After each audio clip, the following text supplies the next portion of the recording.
తెలంగాణ ప్రభుత్వంతో ఆర్టీసీ కార్మికుల చర్చలు ప్రారంభమయ్యాయి. సెక్రటేరియట్కు వెళ్లిన ఆర్టీసీ సంఘాల నేతలు మంత్రి పొన్నం ప్రభాకర్తో భేటీ అయ్యారు. ఆర్టీసీ సమస్యలు తమ ప్రధాన డిమాండ్లపై చర్చిస్తున్నారు. సమ్మె విరమించుకోవాలని ప్రభుత్వం సూచిస్తూ ఉండగా తాము సమ్మె చేసేందుకే మొగ్గు చూపుతున్నారు కార్మిక సంఘాల నేతలు. అయితే సమ్మెకు వెళ్తే కఠిన చర్యలు తప్పవని మరోవైపు యాజమాన్యం హెచ్చరిస్తోంది.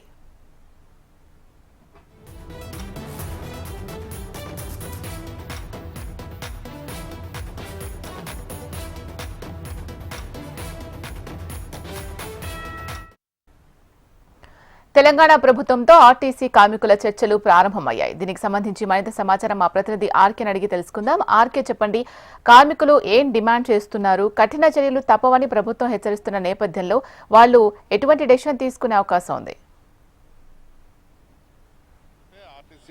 జేఏసీతో పొన్నం ప్రభాకర్ భేటీ అవ్వడం జరిగింది. చర్చలకు సంబంధించి కూడా కూనంనేని సాంబశివరావు మధ్యవర్తిగా ఇటు జేఏసీ నాయకుల్ని అటు పొన్నం ప్రభాకర్ని ముగ్గురు కలిపి కూడా ఏదైతే సెక్రటరియట్లో చర్చలు అయితే కొనసాగుతున్నాయి. దీనికి సంబంధించి కూడా ఆర్టీసీ జేఏసీ నుంచి జేఏసీ చైర్మన్ వెంకన్నతో పాటు Thomas Reddy, vice chairman Thomas Reddy, అలాగే జేఏసీకి సంబంధించిన ఇతర నేతలు కూడా హాజరవడం జరిగింది. ప్రధానంగా ఆర్టీసీ కార్మికులు ఒకటే కోరుతున్నారు. మొత్తం 21 డిమాండ్లు ఉన్నాయి. 21 డిమాండ్లో 5 డిమాండ్లు మాత్రం ఖచ్చితంగా దానిపైన ఒక స్పష్టమైన హామీ రావాలంటూ కూడా వాళ్ళు కోరుతున్నారు. గత కొన్నేళ్లుగా ఇదే అంశంపై పోరాడుతున్నాం, కానీ ఇప్పటి వరకు కూడా తమకు న్యాయం జరగలేదు. ప్రభుత్వాలు మారుతున్నాయి తప్ప తమ డిమాండ్లు మాత్రం ఎక్కడికి ఒక అడుగు ముందుకు పడలేదు అంటూ కూడా వాళ్ళు చెప్తున్నారు. మరోవైపు ప్రభుత్వం మాత్రం ప్రస్తుతం ఉన్న పరిస్థితుల్లో ఆర్టీసీ కార్మికులు కొంత కోఆపరేట్ చేయాల్సిన అవసరం ఉంది. ఎందుకంటే ప్రభుత్వం చాలా క్లిష్ట పరిస్థితుల్లో గత ప్రభుత్వం చేసిన అప్పులే ఇప్పటికీ తీర్చలేకపోతున్నాం. ప్రస్తుతం ఉన్న డిమాండ్స్ ఏవైతే ఉన్నాయో ఆ డిమాండ్లు తీర్చాలంటే ఆర్థికపరమైన అంశాలు కాబట్టి మళ్ళీ ఆర్థిక శాఖకి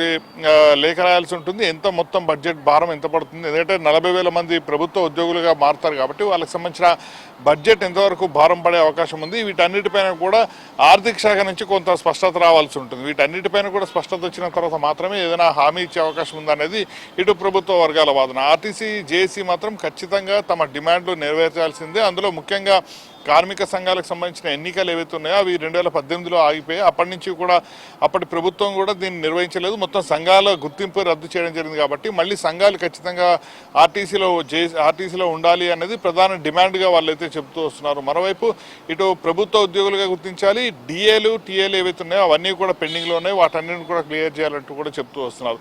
వీటన్నిటికీ సంబంధించి కూడా ప్రస్తుతం లోపల చర్చ అయితే కొనసాగుతుంది.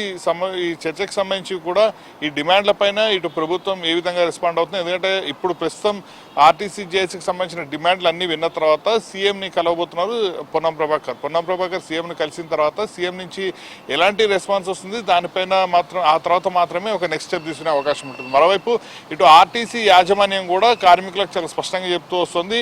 ఆర్టీసీలో ఎస్మా అనేది ఉంటుంది కాబట్టి సమ్మెలు చేయడం నిషేధము. సమ్మెకి ఎవరైనా వెళ్ళినా లేకపోతే ఎవరైనా ఉద్యోగుల విధులకు ఆటంకం కలిగించే ప్రయత్నం చేసినా ఖచ్చితంగా వాళ్ళందరిపైన కూడా కఠిన చర్యలు తీసుకుంటామంటూ కూడా ఆర్టీసీ యాజమాన్యం నిన్ననే ఎస్మా నోటీసులు కూడా ఇవ్వడం జరిగింది. కాబట్టి ఓవరాల్గా చూసుకుంటే మాత్రం ఓవైపు ఆర్టీసీ కార్మికులేమో ఖచ్చితంగా తమ డిమాండ్లు నెరవేర్చాలని చెప్తుంటే మరోవైపు ప్రభుత్వం మాత్రం ప్రస్తుతం ఉన్న పరిస్థితుల్లో ఈ డిమాండ్లు కష్టమే అని చెప్తున్నారు. మరోవైపు ఇటు 5 కార్మిక సంఘాలు మొత్తం ఓవరాల్గా ఆర్టీసీలో 10 కార్మిక సంఘాలు ఉంటాయి. అందులో 5 కార్మిక సంఘాలకు సంబంధించి కూడా ప్రస్తుతం వాళ్ళు సమ్మె నుంచి బయటకు వస్తున్నట్టు చెప్పడం జరిగింది. నిన్న 4 కార్మిక సంఘాలు కూడా పొన్నం ప్రభాకర్తో భేటీ కావడం జరిగింది. వాళ్ళంతా కూడా ప్రస్తుతం ఉన్న పరిస్థితుల్లో సమ్మెలోకి మేము వెళ్ళాము, మేమంతా కూడా విధుల్లోనే చేరుతామంటూ కూడా చెప్పడం జరిగింది. ఇంకా ఈ రోజు ఉదయం ఐఎన్టీయూసీ కూడా పొన్నం ప్రభాకర్తో భేటీ కావడం జరిగింది. ఐఎన్టీయూసీ తమ నిర్ణయాన్ని మరి కాసేపట్లో చెప్తామని చెప్పడం జరిగింది. కాబట్టి మిగతా ఆర్టీసీ జేఏసీకి సంబంధించిన సంఘాలు ఏవైతే ఉన్నాయో వాళ్ళకి మాత్రం ప్రస్తుతం ఏ డెసిషన్ తీసుకుంటారని చూడాల్సి ఉంటుంది. ప్రస్తుతం ఆర్టీసీలో అద్దె బస్సులకు సంబంధించిన యాజమాన్యం ఎవరైతే ఉన్నారో వాళ్ళు మాత్రం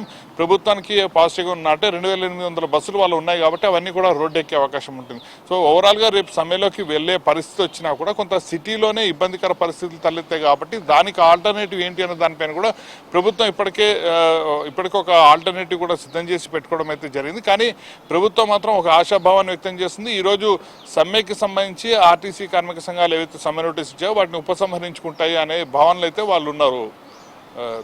శిల్ప రైట్ థ్యాంక్ యూ ఆర్కే.